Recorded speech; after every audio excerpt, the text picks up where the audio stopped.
ভালোবাসা। আশা করি সবাই ভালো আছেন, সুস্থ আছেন। প্রিয় লিসেনার্স, আজকে এই ফ্রাইডে স্পেশাল এপিসোডে আপনাদের জন্য দুটি ঘটনা নিয়ে হাজির হয়েছি। একটি ঘটনা আপনাদের সকলের প্রিয় হাফিজ ভাইয়ের এবং আরেকটি ঘটনা সাংবাদিক এনামুল হক আবির ভাইয়ের। দুজনই আমাদেরকে দারুণ দারুণ গ্রামের ঘটনাগুলো পাঠিয়ে থাকেন, যার কারণে এই দুজনের ঘটনাই আপনারা শুনতে অনেক পছন্দ করেন। তো আজকে আপনাদের সকলের প্রিয় এই দুইজন ভাইয়ের ঘটনা নিয়ে আমরা হাজির হয়েছে। আশা করছি ঘটনা দুটি আপনাদের ভালো লাগবে। প্রিয় লিসেনার্স, চলে যাব আজকে আমাদের এই আয়োজনের প্রথম ঘটনায়। প্রথম ঘটনাটি থাকবে এনামুল হক আবির ভাইয়ের, আর ওনার বাড়ি ঝালকাঠি জেলার রাজাপুর উপজেলার শুক্তাগড় ইউনিয়নের নারকেলবাড়িয়া গ্রামে। তো উনি সাধারণত যেই ঘটনাগুলো আমাদেরকে পাঠিয়ে থাকেন, এই ঘটনাগুলোর খুব বিস্তারিত বিবরণ বলতে শুধু অল্প কিছু ক্ষেত্রে আমি দেখেছি উনি বলেছেন যে এই বিষয়টা বলা যাবে না। এছাড়া অধিকাংশ ক্ষেত্রেই উনি খুব ডিটেইলসে আমাদেরকে ঘটনাগুলো শেয়ার করে থাকেন, বিভিন্ন ব্যক্তিদের নাম, সেই ব্যক্তিদের পরিচয়, এই সব কিছু, যার কারণে ওনার ঘটনার সত্যতা নিয়ে আসলে আমাদের কোনো চিন্তাই থাকে না। প্রিয় লিসেনার্স, আজকে এমন একটি ঘটনা শেয়ার করব, এই ঘটনারও অনেক ডিটেলস বিবরণ রয়েছে। আপনারা হয়তোবা গুগলে সার্চ করলেও এই বিষয়ের কিছু কিছু তথ্য পেয়ে যেতে পারেন, যেটা সবাই জানে।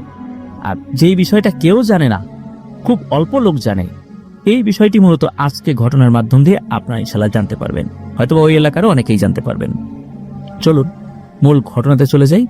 ঘটনার সময়কাল 2016 সাল, আর ঘটনাটি মূলত যেই জায়গাকে কেন্দ্র করে ঘটেছে, এটা ঝালকাঠি খুলনা মহাসড়কের একটি জায়গা। ওখানে রঘুনাথপুর নামক একটা জায়গা রয়েছে, আর আরেকটা জায়গা রয়েছে ওই জায়গাতেই, ওখানে বিশ্বাস বাড়ি বলে পরিচিত। অ্যাডভোকেট সঞ্জীব কুমার বিশ্বাস, এই ব্যক্তির নাম হয়তোবা স্থানীয়ভাবে অনেকেই জেনে থাকবেন। তো এই বিশ্বাস চাচার বাড়ির সামনে একটি ব্রিজ রয়েছে, ওই ব্রিজ কেন্দ্রিকই মূলত ঘটনাটি। এই ব্রিজটি সকলের কাছে বিশ্বাসবাড়ি ব্রিজ নামেই পরিচিত। ঝালকাঠি খুলনা মহাসড়কের রাজাপুর মেডিকেল মোড় থেকে বরাবর 2 কিলোমিটার পশ্চিম দিকের মনোহরপুর গ্রামের শেষে মূল সড়কের উপর যে ব্রিজটি রয়েছে, সেই ব্রিজ কেন্দ্রিক উক্ত ঘটনাটি ঘটেছিল। ব্রিজটির পূর্ব পাশে মনোহরপুর গ্রাম শেষ হয়ে গেছে, আর পশ্চিম পাশ দিয়ে রঘুনাথপুর গ্রাম শুরু। ব্রিজটি আগে একটি স্টিলের তৈরি বেইলি ব্রিজ ছিল, সেটি ভেঙে 2016 সালে নতুন করে আরো একটি ব্রিজের কাজ শুরু করে ঝালকাঠি সড়ক বিভাগ। 2016 সালে দরপত্রের মাধ্যমে ব্রিজটির নির্মাণ কাজ পায় ঝালকাঠির কামরুল ইসলামের মালিকানাধীন মেসার KSB ঠিকাদারি প্রতিষ্ঠান। তিনি ব্রিজটির উত্তর পাশ থেকে বিকল্প রাস্তা তৈরি করে ব্রিজটি ভেঙে আনুষঙ্গিক কাজ শুরু করে দেন। পর্যায়ক্রমে চলতে থাকে ব্রিজ তৈরির আনুষঙ্গিক কাঠামোর কাজ। এরই মাঝে শুরু হয় ঠিকাদার কামরুল ইসলামের স্বপ্নযোগে কিছু সমস্যা, যেমন ওই স্থানে নাকি 27টি মহিষ কেটে ওইখানে কুরবানি দিতে বলা হয়, মানে ওগুলোকে জবাই করতে বলা হয়। স্থানীয় ভাষা এটাকে রয়ানি বলে। রয়ানি শব্দটির অ্যাকচুয়াল অর্থ আমার জানা নেই, হয়তো আপনারা স্থানীয় যারা আছেন তারা হয়তো ভালো করে বুঝতে পারবেন আর কি। মূলত 7টি মহিষ কেটে রয়ানি দিতে বলা হয়। তবে স্বপ্নের মধ্যে বলা হয় যে এই মহিষগুলো কিন্তু হিন্দু ধর্ম অনুসারে যেভাবে জবাই করা হয় ওইভাবে জবাই করতে হবে। তো ওনাকে এই বিষয়টা বলা হয়। এখন উনি তো কন্ট্রাক্টর মানুষ, খুব ব্যস্ত মানুষ, এবং বাংলাদেশের প্রথম শ্রেণীর কন্ট্রাক্টরদের মধ্যে উনি একজন। তো উনি এরকম ছাড়া বাংলাদেশে অসংখ্য নির্মাণ কাজগুলো করেন। আর স্বপ্ন তো শুধু স্বপ্নই, উনি এই বিষয়টাই মনে করেছেন। তিনি এই বিষয়টার খুব একটা পাত্তা না দিয়ে কাজ চলমান রাখেন। তবে দিন দিন তার স্বপ্নযোগে এই বিষয়টা বারবার দেখার ফলে তিনি যোগাযোগ করেন ওই এলাকার স্থানীয় একজন রাকি, তার নাম হচ্ছে মোহাজ্জেল ওঝা। উনি মোহাজ্জেল ওঝা নামেই পরিচিত ছিলেন। তো এই মোহাজ্জেল ওঝা ছিলেন একজন খুব বড় মাপের একজন রাকি। তিনি সাধারণত গরিব মানুষদের একদম ফ্রি চিকিৎসা দিতেন।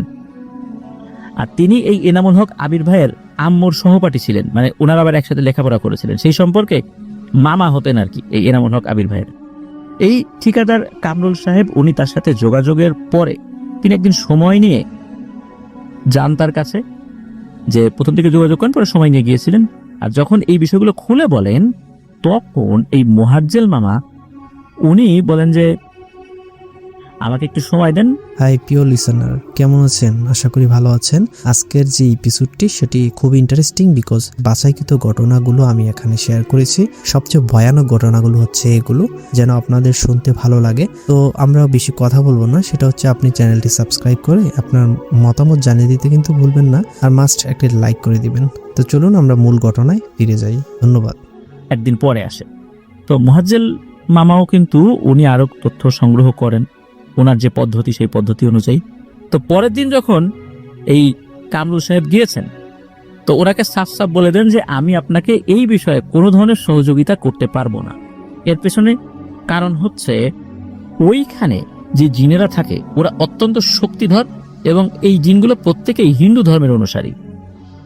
আর ওরা যেই পদ্ধতিতে বিষয়গুলো সমাধানের জন্য আপনাকে বলেছে, ওই পদ্ধতিতে সমাধান ছাড়া ওরা ওখান থেকে যদি যেতে চায় তাহলে ওদেরকে ওখান থেকে তাড়াতে হবে। আর তাড়াতে গেলে বিষয়টা অত্যন্ত জটিল হয়ে যাবে, বহু ক্ষয়ক্ষতি হওয়ার সম্ভাবনা রয়েছে। কারণ ওরা খুব ক্ষিপ্র গতিসম্পন্ন এবং ওরা খুব মেজাজি এবং অত্যন্ত শক্তিশালী। তো আপনি ব্রিজ নির্মাণ করতে চাচ্ছেন, এটা নিয়ে ওদের কোনো আপত্তি নাই। এমনটা না যে এখানে ওরা ব্রিজ নির্মাণ করতে দেবে না, কিন্তু ওরা এখান দিয়ে বহুকাল বছর বা এর তো দীর্ঘ একটা সময় ধরে ওরা ওখানে চলাচল করে, ওদের ওখানে মাঝে মাঝে থাকতেও হয়। সুতরাং যেহেতু জনকল্যাণে জিনিসটা করতে হচ্ছে, একটা সময় না একটা সময় এখানে হয়েই যাবে ব্রিজ, ওরাও সেটা বুঝতে পেরেছে। কিন্তু ওদেরকে ওদের চাহিদা অনুযায়ী এই বিষয়গুলো দিতে হবে।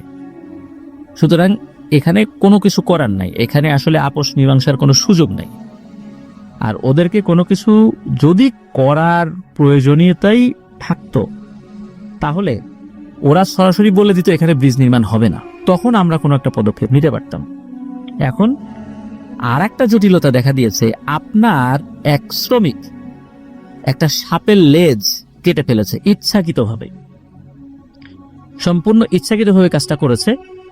যার কারণে ওই শ্রমিকের কি হয়েছে আপনি গিয়ে খোঁজ খবর নেন। এই বিষয়টাও তারা নালিশ জানিয়েছে যে আপনি তাদের কোনো কথার পাত্তা দিচ্ছেন না এবং আপনার শ্রমিকদেরকেও আপনি কিছু বলেন নাই, এবং শ্রমিকরাও এই বিষয়গুলোর কোনো পাত্তাই দিচ্ছে না, যার কারণে ওরা আপনার প্রতি খুবই ক্ষিপ্ত। উনি এই সমস্ত কথা শোনার পর সত্যি পরের দিন গিয়ে খোঁজ খবর নিয়েছে, এই তোমাদের মধ্যে কেউ কি সাপের গায়ে আঘাত করেছিল? আমি কিছু খবর পেলাম। তখন ওদের মধ্যে থেকে একজন বলছে যে হ্যাঁ, আমাদের মধ্যে থেকে একজন ও কোদাল দিয়ে মাটির কিছু কাজ করার সময় একটা সাপ বেরিয়ে পড়ে। তো সাপটি দৌড়ে চলে যাচ্ছিল, ও ইচ্ছাকৃতভাবে দৌড়ে গিয়ে কোদাল দিয়ে সাপের মাঝ বরাবর, মানে একদম মিডিল বরাবর আঘাত করতে যায়, কিন্তু সাপটা আরেকটু এগিয়ে যাওয়ার কারণে সাপটি লেজে কোপ লাগে, যার ফলে লেজ কেটে পড়ে যায়। সাপটি যদিও পালিয়ে যায়। এর পরের দিন ওই শ্রমিক বাড়িতে যায়, বাড়িতে যাওয়ার পর সাপের কামড়েও মারা যায়।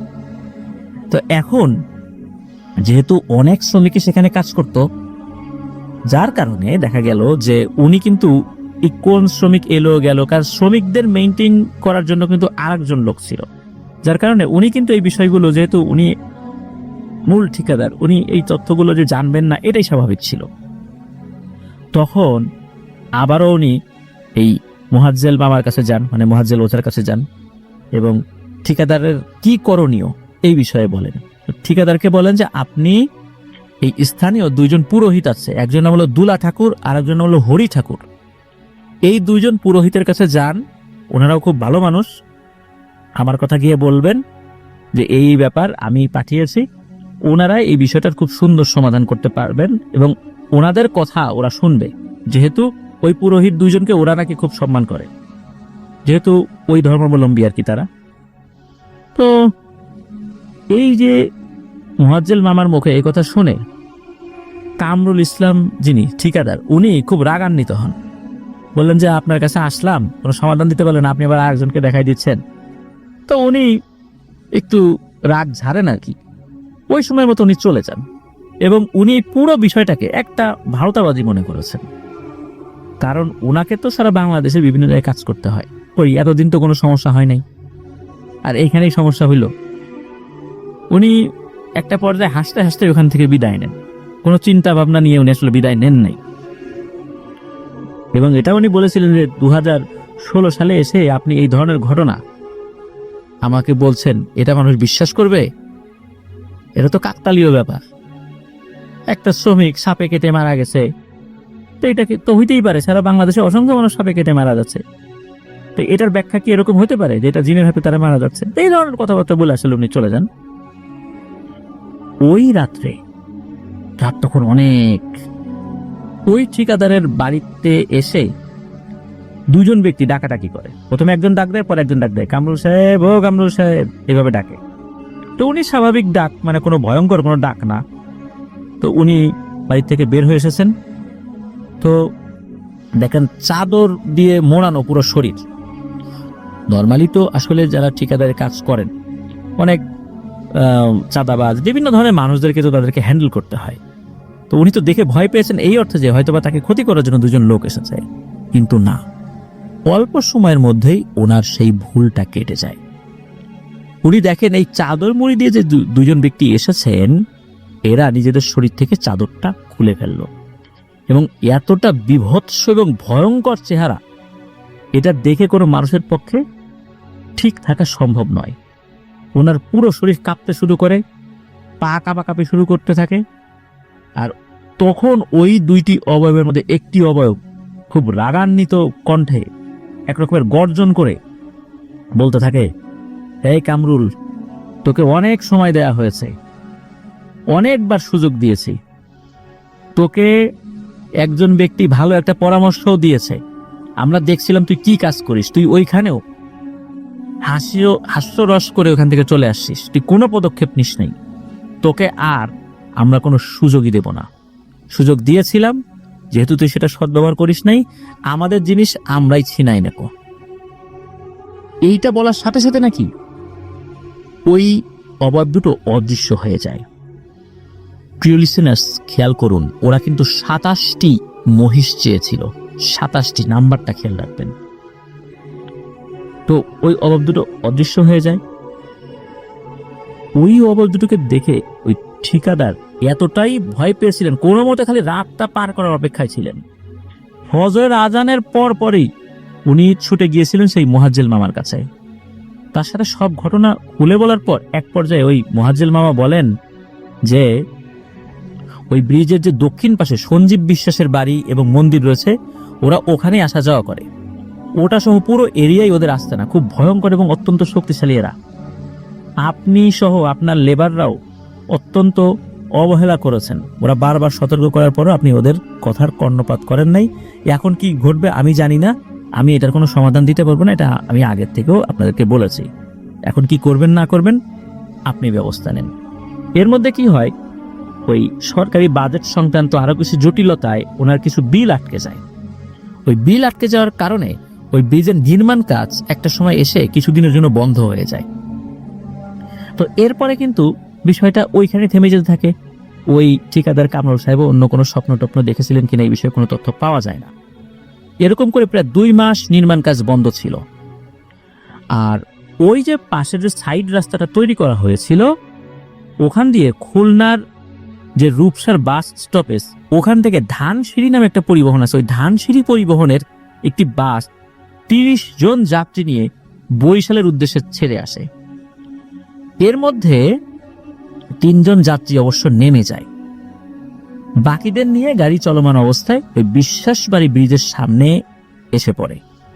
এখন ওই ড্রাইভারটি উনি কি একদম নতুন ড্রাইভার ছিল, নাকি কোনো কারণে সে ভুল দেখেছিল, না কি হয়েছিল এই বিষয়ে জানা যায় না।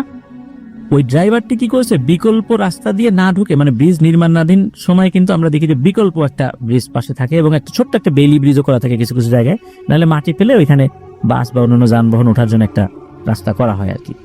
তো ওই ড্রাইভার কি করেছে, চলন্ত গাড়ি বিকল্প সড়ক দিয়ে না ঢুকিয়ে সরাসরি ব্রিজের উপরে উঠিয়ে দিয়েছে। আর ওখানে তো আসলে ব্রিজ নাই, ওখানে তো 50 ফুট গভীর খাদ। যখনই সে একটা জায়গায় চলে এসেছে, মানে তার সামনের চাকা যখন একদম ব্রিজের একটা জায়গায় চলে এসেছে, তখন বুঝতে পেরেছে এখানে তো কিছু নাই। তখনই উনি হার্ট ব্রেক করেছেন। আর ব্রেক করলে কোনো কাজ হয় না, গাড়ির যে গতি জড়তা ছিল এই গতি জড়তাতেই ওই বাসটি সরাসরি 50 ফুট গভীরে গিয়ে পড়ে যায়। আর ঘটনাস্থলেই মারা যায় 17 জন, মেডিকেলে নিতে নিতে মারা যায় আরো। মোট 27 জন ব্যক্তি ওই দুর্ঘটনায় প্রাণ হারিয়েছিলেন। এমন বিভৎস একটা দুর্ঘটনা ছিল। বিভৎস এই কারণে বলছি যে অনেক যাত্রীর বডি বের করা যাচ্ছিল না, দা দিয়ে কুপিয়ে কুপিয়ে কেটে কেটে ওই মৃতদেহগুলোকে ওই গাড়ির থেকে বের করতে হয়েছিল। প্রিয় লিসেনার্স, খেয়াল করুন, মারা গেল কিন্তু 27 জন, আর ওরা চেয়েছিল 27টি মহিষ, কিন্তু গাড়িতে যাত্রী ছিল 3 জন।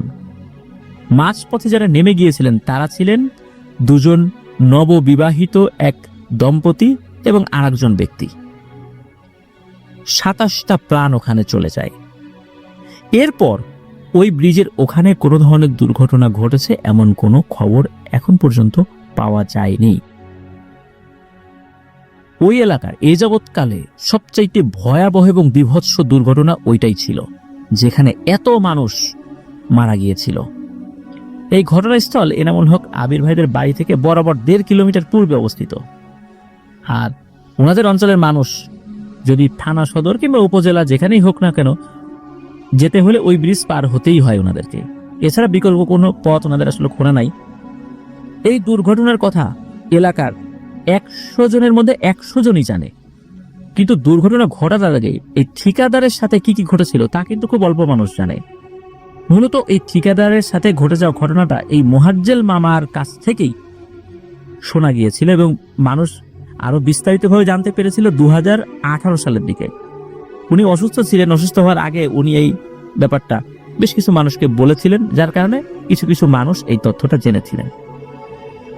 2018 সালের শেষ দিকে অসুস্থজনিত কারণে এই মোহাজ্জেল মামা ইন্তেকাল করেন। ইন্না লিল্লাহি ওয়া ইন্না ইলাইহি রাজিউন। মোহাজ্জেল মামা যেহেতু এনামুল হক আবির ভাইয়ের আম্মু সহপাঠী ছিলেন, এছাড়াও ওনার নানির দিক থেকেও আত্মীয় হতেন। তো একবার কি হয়েছিল যে এই যে এনামুল হক আবির ভাইদের বাড়িতে গিয়েছেন উনি, নাস্তা পানি শেষ করে যখন বের হবেন, এটা কিন্তু অনেক আগের কথা, তখন ওনার মেজো ভাই মানে এনামুল হক আবির ভাইয়ের মেজো ভাই মোহাম্মদ শহীদুল ইসলাম তার নাম, তার বয়স ছিল ওই সময় 14 বছর। তো তাকে দেখে বলেছিলেন যে ভাগিনা তুমি কয়েকটা দিন কোনো উঁচু জায়গায় উঠো না। তো 14 বছর বয়সী একটা কিশোর, সে আসলে এই কথার মানে কি বুঝবে। এর 3 দিন পর ওনার ওই মেজো ভাই শহীদুল ইসলাম সুপারি গাছে উঠেছিল, প্রায় 40 ফিট উপর থেকে ওনাকে কে একজন ধাক্কা দিয়ে ফেলে দেয়। পড়ে যাওয়ার পর প্রচন্ড আহত হন। ওই সময় ঢাকার পিজি হসপিটালে ভর্তি ছিল বেশ কিছুদিন। এক পর্যায়ে সে মারা যায়, আর মারা যাওয়ার সালটা হচ্ছে 1987 সাল। আমি এনামুল হক আবির ভাইকে জিজ্ঞেস করেছিলাম যে এই যে ব্রিজের যে ঘটনাটা, ওই যে যিনি ঠিকাদার ছিলেন ওনার কি অবস্থা। তো উনি যে বেঁচে আছেন কিনা এই বিষয়ে তথ্য ওইভাবে দিতে না পারলেও ওনার কোনো ক্ষতি হয়েছে বা বড় ধরনের কোনো অসুবিধা হয়েছে এই ধরনের কোনো তথ্য এনামুল হক আবির ভাই দিতে পারেনি। তবে এতটুকু বলেছেন যে উনি জীবিত থাকার সম্ভাবনাই বেশি বা উনি ভালো আছেন, এতটুকুই তথ্য 100% শিওর না হলেও উনি এই তথ্যটা আমাদেরকে জানিয়েছেন। প্রিয় লিসেনার্স, এই ঘটনাটা আপনারা শুধু একবার অনুভব করার চেষ্টা করেন। এই 27টা মহিষ জুড়ে বলেছিল, উনি রাজি হন নাই, 27টা মানুষের প্রাণ কিন্তু ওরা নিয়ে নিয়েছে। কি ভয়ানক একটা দুর্ঘটনা আপনারা একবার চিন্তা করেন। 27 জন মানুষ মারা গেল, একজন বেশিও না কমও না। আর এইরকম একটা দুর্ঘটনা যে ঘটবে, একটা ব্রিজ সামনে নাই, পাশ দিয়ে সাইড রাস্তা রয়েছে, সেখানে বলাই থাকে যে নির্মাণ কাজ চলছে, সাময়িক অসুবিধার জন্য দুঃখিত, বিকল্প রাস্তা ব্যবহার করুন। প্রত্যেকটা নির্মাণাধীন ব্রিজে কিন্তু এই কথা লেখা থাকে, ওখানেও লেখা ছিল। তারপরেও এই ধরনের দুর্ঘটনা ঘটা কি আপনাদের কাছে স্বাভাবিক বলে মনে হয়? 27টা প্রাণ চলে যাওয়া কি স্বাভাবিক ধরে চলে গেল বলে মনে হয়? আল্লাহ ওই 27 জন ব্যক্তিকে শহীদি মর্যাদা দান করুন। আর যারা কোনো কারণ ছাড়া এইভাবে 27 জন মানুষের প্রাণ নিয়ে নিল, আমাদের দৃষ্টিতে সেটা নিছক দুর্ঘটনা। হাসরের মাঠে আল্লাহ তাআলার কাছে অবশ্যই তারা জবাবদিহি করবেন। আল্লাহ আমাদেরকে হেফাজত করুন। কি অপরাধ ছিল এই 27টা মানুষের। তারা কি কোনো অন্যায় করেছিল? না, তারা কিন্তু কোনো অন্যায় করেনি। বিনা কারণে কাউকে যদি হত্যা করা হয়, তাহলে তিনি যদি মুসলিম হন, উনি শাহাদাতের মর্যাদা পাবেন। এটাই সহিহ হাদিস দ্বারা প্রমাণিত। আর এটা তো শুধু দুর্ঘটনা না, এটা এক ধরনের হত্যাকাণ্ডও বলা চলে। কারণ এই হত্যাকাণ্ড কোনো মানুষের দ্বারা হয়নি, যার কারণে হয়তো বা কোনো জায়গায় বিচার আচার পাওয়া সম্ভব নয়। কিন্তু আল্লাহ তাআলার দরবারে এটা নিয়ে তো সবাইকে জবাবদিহি করতে হবে, তাই না? এই 27 জন মানুষের পরিবার, এই পরিবারগুলোর কি হলো? ওই জিনগুলো কি এটার কোনো জবাব দিতে পারবে? আমরা আমাদের জায়গা থেকে এই ঘটনাটা শেয়ার করলাম প্রিয় লিসেনার্স। আমাদের এই ঘটনার মাধ্যমে আশা করছি ওই এলাকার অনেকেই ওই দুর্ঘটনার মূল কারণ সম্পর্কে অবগত হলেন, যারা জানতেন না। অনেকেই জানতেন, কিছু কিছু মানুষ জানার পরে তারা যখন বিভিন্ন মানুষদেরকে বলেছে, তারা জেনেছেন। প্রিয় লিসেনার্স, এখানে একটি কথা বলি। আমি তো দীর্ঘদিন সুনামগঞ্জে ছিলাম, প্রায় 3 বছর আমি সুনামগঞ্জে ছিলাম।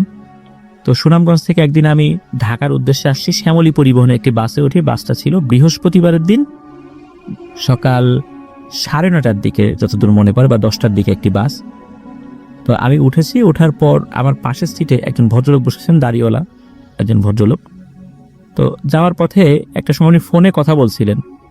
তো ফোনে কথা বলার পর্যায়ে মানে একটা সময় বিভিন্ন নির্মাণ রিলেটেড বিষয় নিয়ে কথা বলছিলেন। তো আরেকটা পথ এগিয়ে যাওয়ার পর রানীগঞ্জ নামক একটা জায়গা রয়েছে, যদিও ওই দিকে ওই সময় বাস ঢুকতো না, এখন যায় সুনামগঞ্জ থেকে সরাসরি সিলেটে না গিয়ে ওই বাসগুলো এখন রানীগঞ্জ হয়ে ওই দিক দিয়ে ঢাকায় আসে, আউশকান্দি হয়ে। যারা ওই রুটে আছেন তারা বুঝতে পারবেন আর কি। ওই সময় রানীগঞ্জের ব্রিজ একটা দুর্ঘটনা ঘটেছিল, বলতে কি ব্রিজ নির্মাণের আগেই ব্রিজটার নিচের পিলার ধসে পড়ে, যার ফলে ব্রিজটা আবার পুনর্নির্মাণ করতে হয়। তো উনি কথা বসে একেবারে রানীগঞ্জ ব্রিজের একটা কথা বললেন। তা আমি আবার কৌতূহলী হয়ে এই বিষয়টা তাকে জিজ্ঞেস করলাম। তো কথা প্রসঙ্গে উনি জানালেন উনি একজন প্রথম শ্রেণীর ঠিকাদার। উনি সুনামগঞ্জে এসেছেন বড় একটা ব্রিজের, হাওড় এলাকা একটা ব্রিজ হচ্ছে, ওই ব্রিজের কন্ট্রাক্টরের সাথে যোগাযোগ করে। উনি সাব কন্ট্রাক্টর যিনি দায়িত্ব নিয়েছেন, উনি মেইন কন্ট্রাক্টর আর কি। তো উনি যখন কথা বলছিলেন, কথা বলার একটা পর্যায়ে আমার কাছে মনে হলো উনি যেহেতু সারা বাংলাদেশে বিভিন্ন জায়গায় ব্রিজ নির্মাণ করেন, তো ব্রিজ নির্মাণ করতে গিয়ে ধরনের সমস্যা তো হয়। তা আমি সুযোগ বুঝে ওনাকে প্রশ্ন করলাম। তো উনি অত্যন্ত ভদ্রলোক। উনি বললেন যে আসলে আমি তো ব্রিজ মেইন টেন্ডারটা আমি নেই, এরপর আমি সাব কন্ট্রাক্টে দিয়ে দেই। কোনো ঘটনা ঘটে থাকলেও আমার জানা নাই। তবে হ্যাঁ, একটা ব্রিজ করতে গিয়ে, এটা অবশ্য সুনামগঞ্জের ওইদিকে না, উনি বলেন যে উত্তরবঙ্গের কোন একটা জায়গায় করতে গিয়ে একটা বড় ধরনের দুর্ঘটনা ঘটেছিল। ব্রিজের পাইলিং করার সময় ওটা তার ছিঁড়ে যায়। তখন ওখানে কোনো শ্রমিক নিহত হয়েছিলেন কিনা আমার ঠিক মনে নাই, মানে আমাকে যখন বলেছে আমার ঠিক মনে নেই। সম্ভবত উনি বলেছিলেন যে একজন শ্রমিক মারা গিয়েছিলেন, আর একজন শ্রমিকের হাতে লেগেছিল, যার ফলে তার হাত কেটে গিয়েছিল, মানে কেটে বাদ দিতে হয়েছিল। আমার যতদূর মনে পড়ে উনি এরকম একটা দুর্ঘটনার কথা বলেছিলেন। উনি বলেছেন যে ওনার জানা মতে উনি এই ধরনের একটা প্রবলেম ফেস করেছিলেন একবার, এবং ওই শ্রমিকের পরিবারকে বেশ মোটা অঙ্কের ক্ষতিপূরণও উনি দিয়েছিলেন। তো এটা উনি বলেছিলেন। এছাড়া উনি সাব কন্ট্রাক্টে দেওয়ার কারণে ওইখানকার যে মূল ঘটনা যেগুলো ঘটে এগুলো সম্পর্কে উনি অবগত হতে পারেন নাই, এটা আমাকে জানিয়েছিলেন। তো আমি সুযোগ বুঝে ওনার কাছ থেকে ঘটনা সংগ্রহ করার চেষ্টা করলেও আসলে ওনার জানা ছিল না, আর জানা থাকলে উনি হয়তো বা কোনো কারণে আমাকে বলতে চান নাই, এমনও হতে পারে। তো ঢাকা পর্যন্ত আমরা একসাথে এসেছিলাম। চমৎকার মানুষ, অনেক গল্প করেছিলাম, কিন্তু প্যারানরমাল বিষয় নিয়ে আর আসলে বেশি কথা বলা ওনার সাথে হয়নি। প্রিয় লিসেনার্স, এটি ছিল ঘটনা। আমি বলবো না ঘটনাটি আপনাদের ভালো লেগেছে কিনা, আপনারাই বলুন। 27টা প্রাণ চলে যাওয়া, এটা কি ভালো লাগার মতো কোনো ঘটনা? নিশ্চয়ই নয়। আমি এতটুকু বলতে পারি, আশা করছি ঘটনাটি আপনাদের মনের মধ্যে দাগ কাটতে সক্ষম হয়েছে ইনশাল্লাহ। ধন্যবাদ ইনামুল হক আবির ভাইকে এপিসোডের দ্বিতীয় এবং শেষ ঘটনায়। শুরু করছি হাফিজের পাঠানো ঘটনাটি। হাফিজ তো গ্রামের ঘটনা পাঠায়, ও নিজেও গ্রামের ঘটনা পাঠাতে পছন্দ করে, এটা তো আপনারা সকলেই জানেন। তো এই ঘটনাটিও গ্রামের ঘটনা।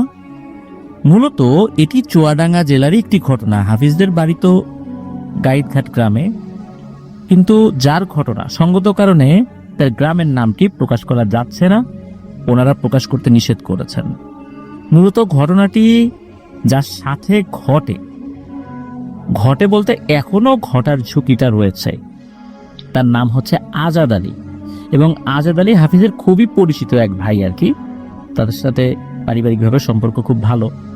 মূলত ঘটনার পুঙ্খানুপুঙ্খ বিবরণ এই আজাদ আলীর মা বাবার কাছ থেকেও হাফিজ সংগ্রহ করেছেন, এরপরে আজাদ আলীর কাছ থেকেও সংগ্রহ করেছেন। মূলত শুরুটা হয় 2000 সালের দিকে। ঘটনা যখন ঘটে ওই সময় আজাদ আলীর বয়স ছিল 9 কি 10 বছর। তো ঘটনার ভেতরে ঢোকার আগে আজাদ আলীর বাড়ির বর্ণনাটা একটু দেওয়া জরুরি। আজাদ আলীর যে বাড়িটা, এই বাড়ির পেছনে তার চাচাদের বাড়ি, বাম পাশে দাদা দাদির ঘর, আর আজাদ আলীদের বাড়ির ডান পাশে একদম ঘরের সাথে একটা পুরনো তাল গাছ ছিল, যার বয়স বহু, মানে নির্দিষ্ট করে বলা মুশকিল, কেউ কেউ বলে এটা 100 বছরের পুরনো তাল গাছ আর কি। তো এই তাল গাছটি আজাদদের জমির উপরেই অবস্থিত, আর ঠিক এই তাল গাছের পাশেই ছিল আজাদদের ওয়াশরুম। এরপরে বিশাল একটা দেশি আম বাগান। এই বাগান প্রায় 10 বিঘা জমির উপরে অবস্থিত। ওখানকার যে গাছগুলো, এই গাছগুলোরও কিন্তু বয়স অনেক, কোনোটাই 80 বছরের উপরে হবে না, আবার 30-40 বছরের কমও হবে না, এই বয়সের মাঝামাঝি সবগুলো গাছের বয়স আর কি। তো বাগানটি ছিল গ্রামের অন্য মানুষের আর কি, ওদের না। আবার ওদের ঘরের সামনে যে উঠোনের পর একটা রান্নাঘর, এই রান্নাঘরের সাথে আবার একটা মুদি দোকান আছে, মাটির মুদি দোকান আর কি। তো এই রান্নাঘর মুদি দোকান ছিল মূল ঘরের মুখোমুখি। এই রান্নাঘর এবং মুদি দোকানের ঠিক পেছনে ছিল একটা বিশাল পুকুর। তো এত বর্ণনা দেওয়ার পেছনে কারণ রয়েছে, কারণ এই ঘটনার মাঝখানে অধিকাংশ এই বর্ণনাগুলোই আপনারা পেয়ে যাবেন। তো আজাদের বয়স তো 9-10 বছর ওই সময়। এই আজাদের কিন্তু একটা নেশা ছিল, খুব ভোরবেলা ফজরের আজানের পরে বা আগে, মানে যখন আলো ফোটে না তখন সে ওই আম বাগানের ভিতরে আম কুড়াতে যেত। ওই আম বাগানে আম কুড়ানো হওয়ার পর যদি আশেপাশে অন্য কোনো আম বাগান থাকতো সেখানে আম কুড়াতে যেত। আম গাছে উঠে কখনোই পারতো না, শুধু রাতের বেলা যে আমগুলো নিচে পড়তো এই আমগুলোই সে কুড়াতো। আর দিনের বেলাতে সেই বিভিন্ন বাগানে ঘুরে বেড়াতো, খেলাধুলা করতো তার বন্ধুদের সাথে। তা এই যে বাগানের সাথেই ওদের জায়গার উপরেই ওদের একটা নিজস্ব ওয়াশরুম ছিল আর কি। আর গভীর রাতেও একা একাই ও ওয়াশরুমে যেত, যত রাতই হোক ও যেতে ভয় পেত না, কারণ এই জায়গাতেই সে জন্মের পর থেকেই দেখে আসে সবকিছু, বড় হচ্ছে, সুতরাং এখানে ভয় পাওয়ার কিছু নাই। তো এবার আসি আমরা মূল ঘটনাতে। সময়টা ছিল বৈশাখ মাস, সবে আমের ভেতরে শ্বাস বা আটি হওয়া শুরু হয়েছে। তো ওই সময় খুব ভোরে আজাদ তো আম কুড়োতে যেত, কারণ খুব ভোরে না গেলে পাড়ার অন্য ছেলে মেয়েরা কিন্তু গিয়ে আম কুড়িয়ে নিয়ে চলে আসতো। আর এই আজাদ আলী রাতে তার বড় ভাইয়ের সাথে একটা রুমে ঘুমাতো। একদিন কি হয়, মাঝরাতে ওর ঘুম ভেঙে যায়। তো ঘুম ভেঙে ও চিন্তা করে যে একটু ওয়াশরুম থেকে আসি। তো ওয়াশরুমটা ঘরের বাইরে ও গিয়েছে। তো ওয়াশরুম থেকে ফ্রেশ হওয়ার পর সে ঘরে ঢুকবে, হঠাৎ করে কি হলো, ওর মনে হলো যে একটু আম বাগান যেটা আছে ওইদিকে একটু তাকাইতো। তো আম বাগানের দিকে সে তাকায়। ওই আম বাগানে কিন্তু একটা বড় ফজলি আম গাছ ছিল, আর ফজলি আম কিন্তু কাঁচা অবস্থায় বেশ মিষ্টি হয়।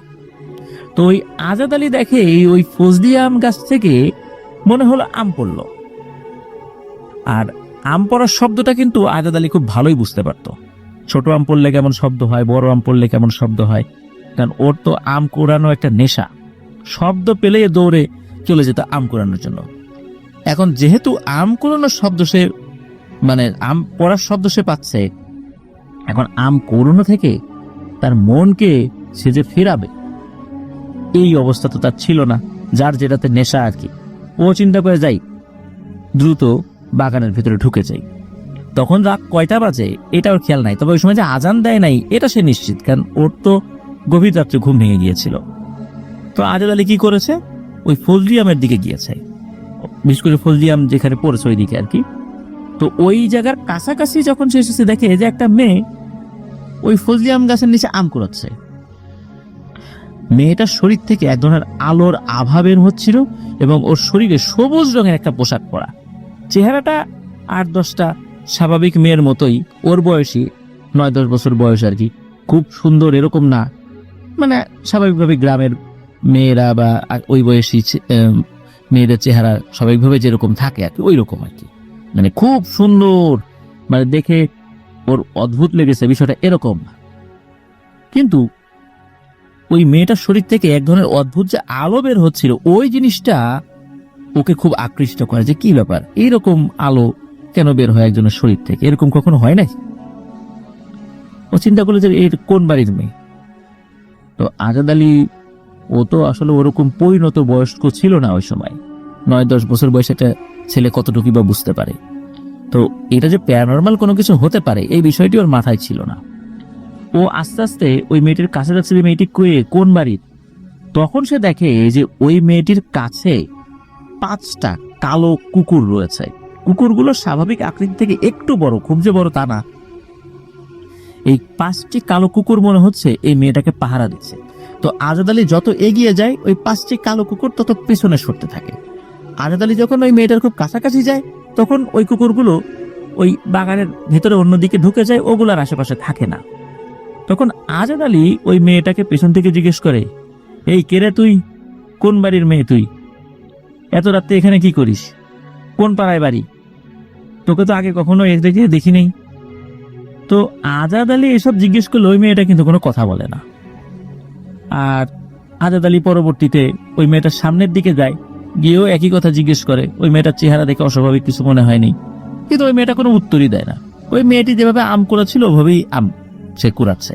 তা আজাদ আলী চিন্তা করে যে আম সে কুড়ানোর জন্য আসলে এই মেয়েটা সব আম কুড়ায় চলে যাচ্ছে।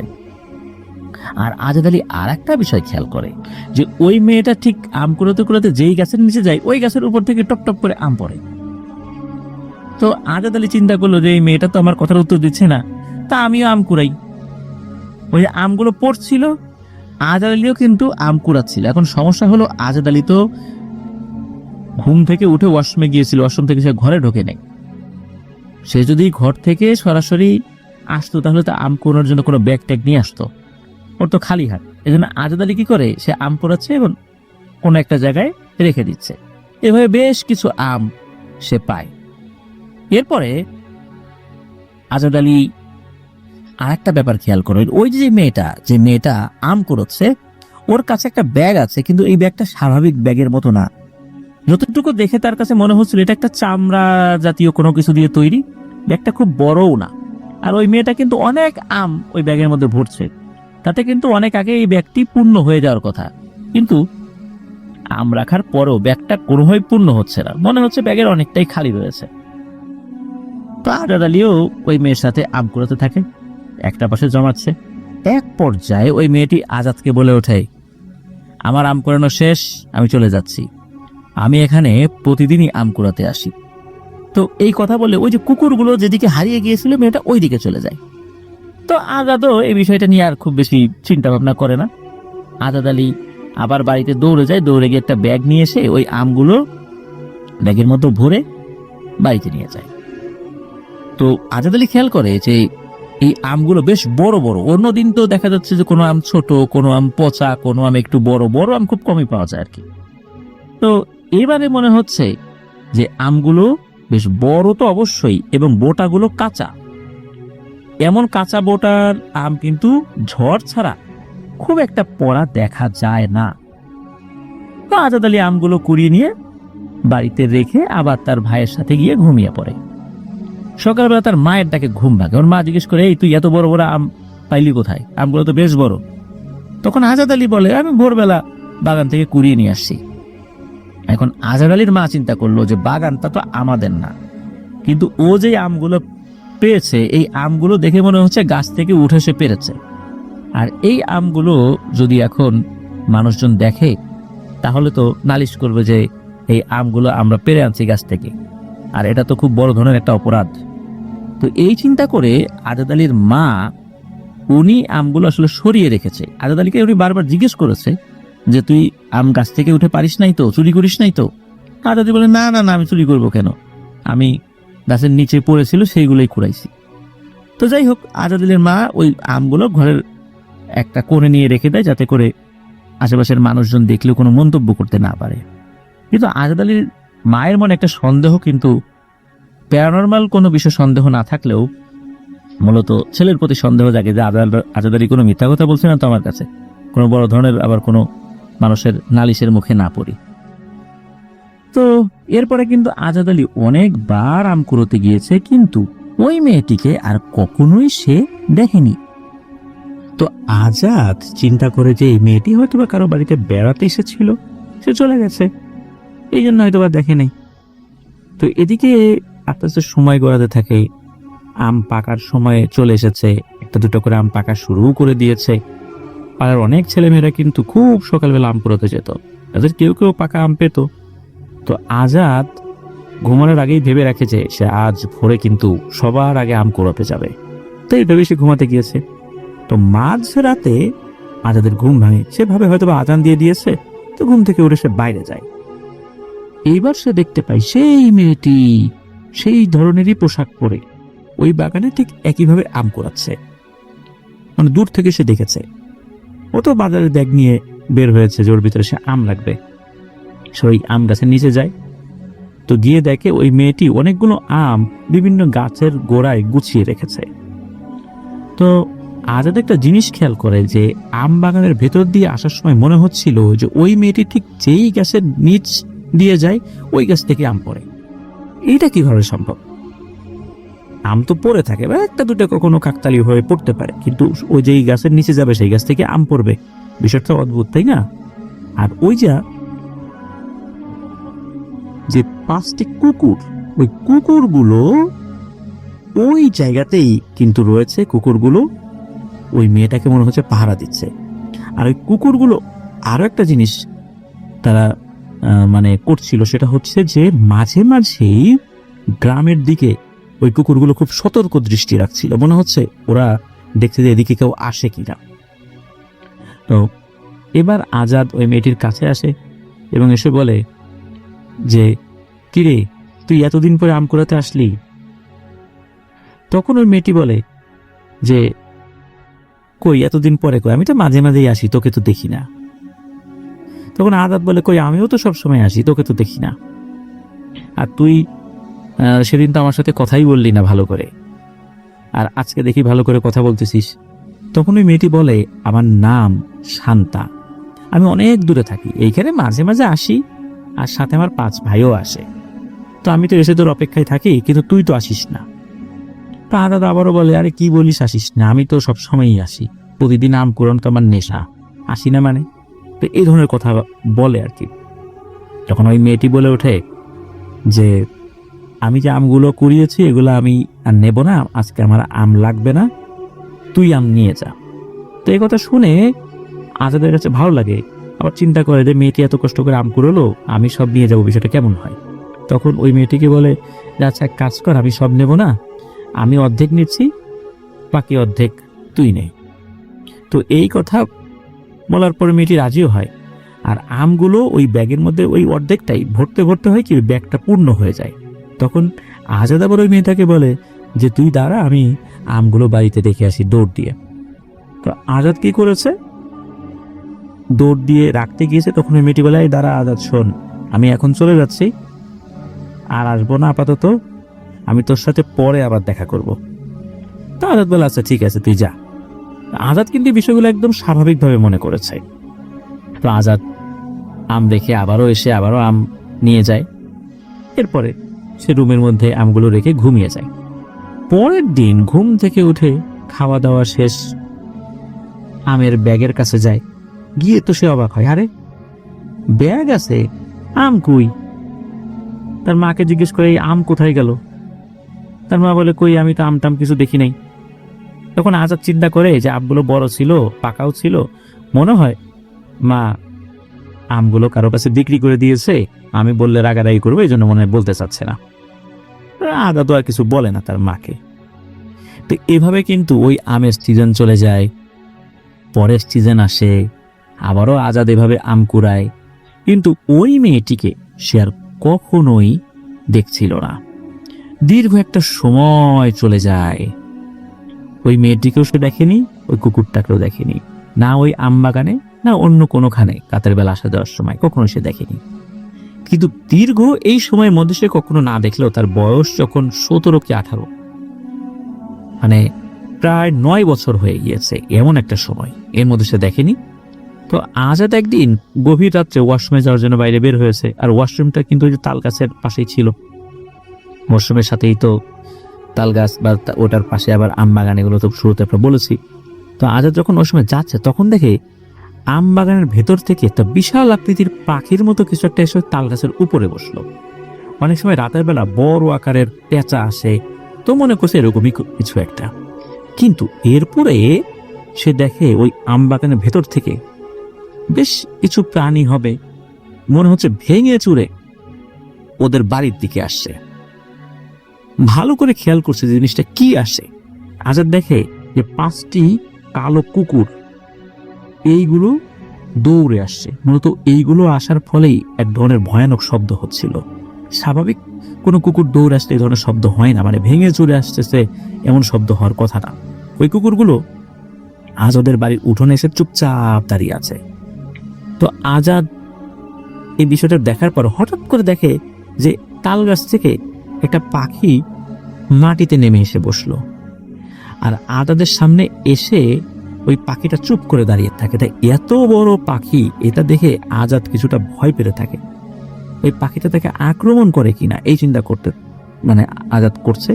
তখন সেই পাখিটাকে তাড়িয়ে দেওয়ার জন্য একটা লাঠি খুঁজতে থাকে। তো লাঠি সে খুঁজছে। হাই প্রিয় লিসেনার, কেমন আছেন? আশা করি ভালো আছেন। আজকের যে এপিসোডটি সেটি খুব ইন্টারেস্টিং, বিকজ বাছাইকৃত ঘটনাগুলো আমি এখানে শেয়ার করেছি। সবচেয়ে ভয়ানক ঘটনাগুলো হচ্ছে এগুলো, যেন আপনাদের শুনতে ভালো লাগে। তো আমরা বেশি কথা বলবো না, সেটা হচ্ছে আপনি চ্যানেলটি সাবস্ক্রাইব করে আপনার মতামত জানিয়ে দিতে কিন্তু ভুলবেন না, আর মাস্ট একটা লাইক করে দিবেন। তো চলুন আমরা মূল ঘটনায় ফিরে যাই। ধন্যবাদ। আর একটা কারণ, যদি এই 5টা কুকুর আবার তাকে আক্রমণ করতে আসে, এটা একটা ভয় ছিল, কারণ তার বাড়ির উঠোনে একদম। তো সে লাঠি খোঁজার জন্য যখনই ওই দিক থেকে নজর সরিয়েছে, এরপরে আবার কি মনে করে ওইদিকে তাকিয়েছে, তখনও কিন্তু লাঠি পায় নাই। সে দেখে যে একটা মেয়ে সুন্দর পোশাক পরে তার সামনে দাঁড়িয়ে আছে। আজাদ তো ওই মেয়েটাকে দেখে চমকে ওঠে। তখন ওই আজাদ চিনতে পারে ওই মেয়েটিকে, এটা হচ্ছে সেই শান্তা, প্রায় 9 বছর আগে যাকে দেখেছিল শেষ। তো ওই মেয়েটাকে দেখার পর আজাদ তো খুব অবাক হয়। তখন ওই মেয়েটাকে বলে, হিরে আজাদ, ভালো আছিস? অনেকদিন পর তোর সাথে দেখা। আমি কিন্তু দূরের একটা পাহাড়ে থাকি, তো আজ থেকে এই তাল গাছ আর আম বাগানেই আমি থাকবো। আর আমার কথা তোর মনে আছে? তোর সাথে কয়েকবার আমার দেখা হয়েছিল আম কুড়োতে গিয়ে। আজাদ তো তখন খুব ভালো করেই সেটা মনে করতে পারে। তখন আজাদ বলে, আচ্ছা, তুমি একবার বলছো পাহাড়ে থাকো, আবার বলছো তাল গাছে থাকো, মানেটা কি? আবার বলো বাগানে থাকবা। তখন ওই মেয়েটি বলে যে, হ্যাঁ, তুমি মনে হয় ধরতে পারতেছো না, তো আমি বলে দেই, আমি কিন্তু মানুষ না, আমি কিন্তু জিন। আর এই যে কুকুরগুলো দেখছো, এগুলো কিন্তু কুকুর না, এরা আমার 5 ভাই। তুমি শুরুর দিকেও কিন্তু এদেরকে দেখেছিলা। এরা মূলত আমাকে পাহারা দেয়। আমি 5 ভাইয়ের মধ্যে 1 বোন। আর একটু আগে যে পাখিটা দেখেছো, ওটা আমিই ছিলাম। শোনো আজাদ, আমি তোমাকে আমার পাহাড়ে নিয়ে যাব।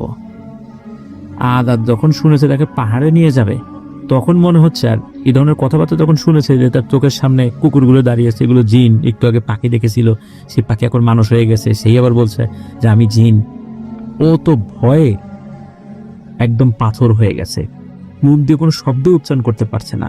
হঠাৎ করে কি হয়, ওর আপন এক চাচার একটা ঘর ছিল পাশেই, তার 1.5 মাস বয়সে একটা বাচ্চা ছিল ওই সময়। ওই বাচ্চাটা হঠাৎ করে কান্না করে ওঠে, আর ওই বাড়িটা একদম কাছাকাছি। তো ওই কান্নার শব্দ শোনার সাথে সাথে আজাদ ওই বাড়ির দিকে তাকিয়েছে।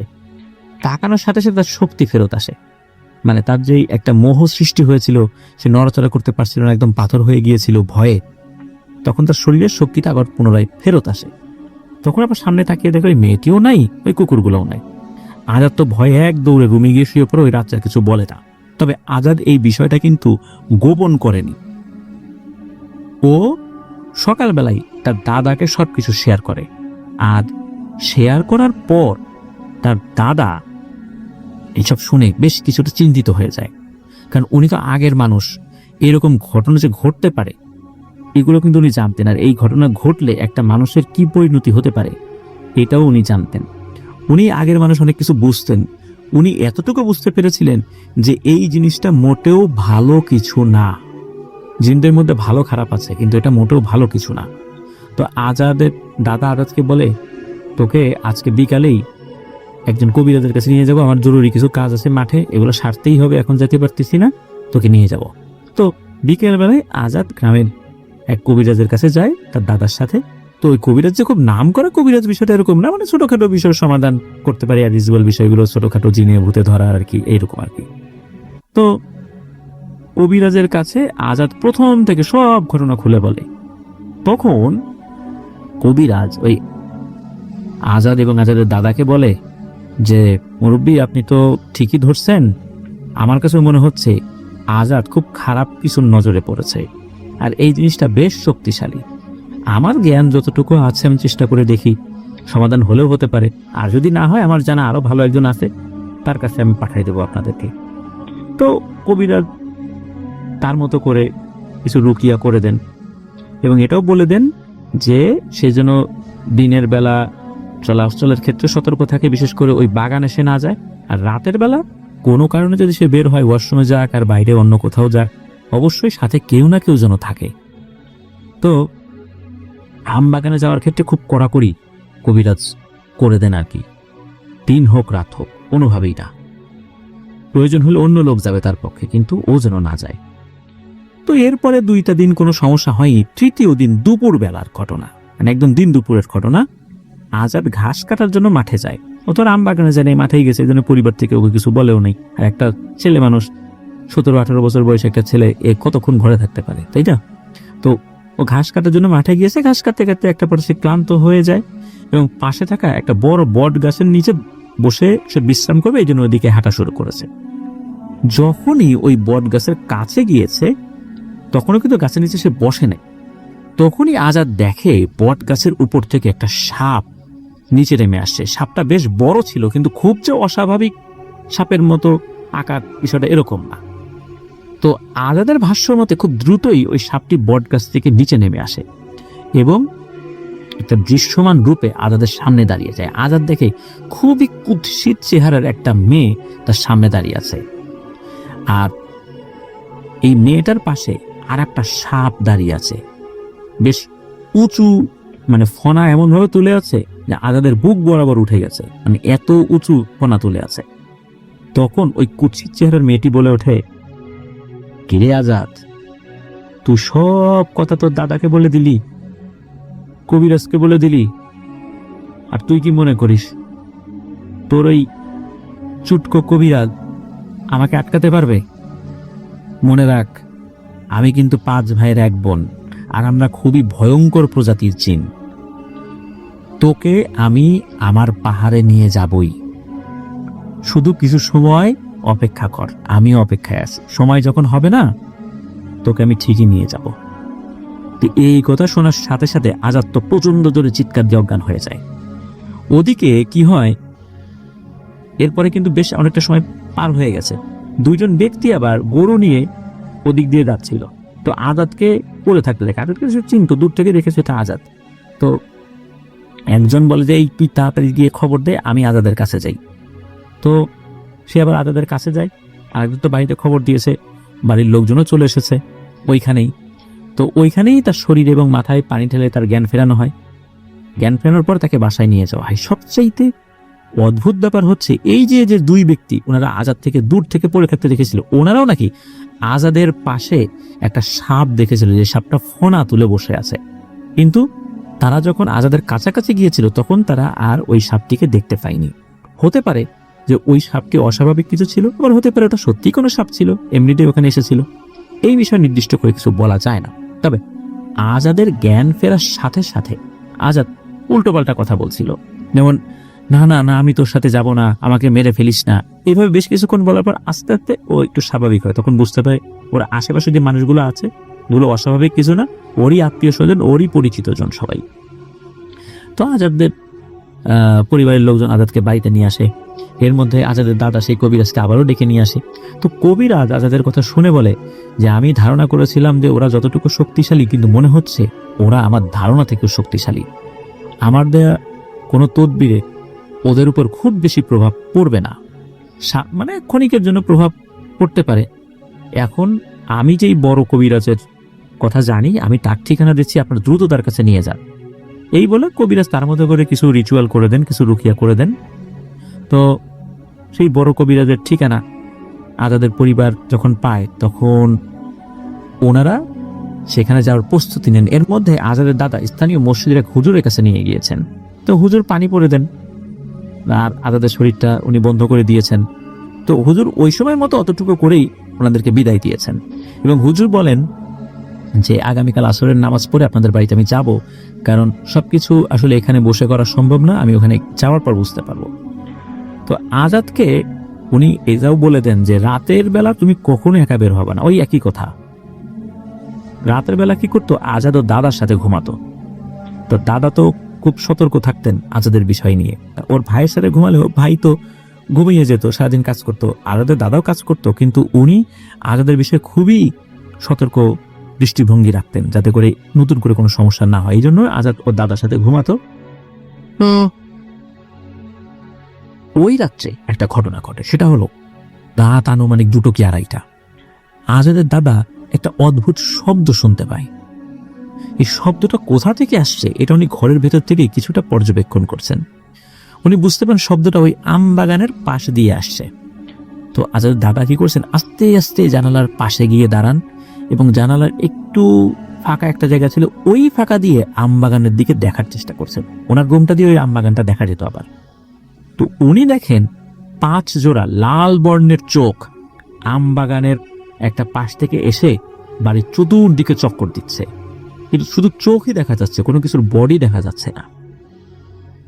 আর চোখগুলো লাল টকটকে জলজল করছিল, কিন্তু এটার সাথে বডির আকৃতিটা কেমন এটা উনি বুঝতে পারছিলেন না।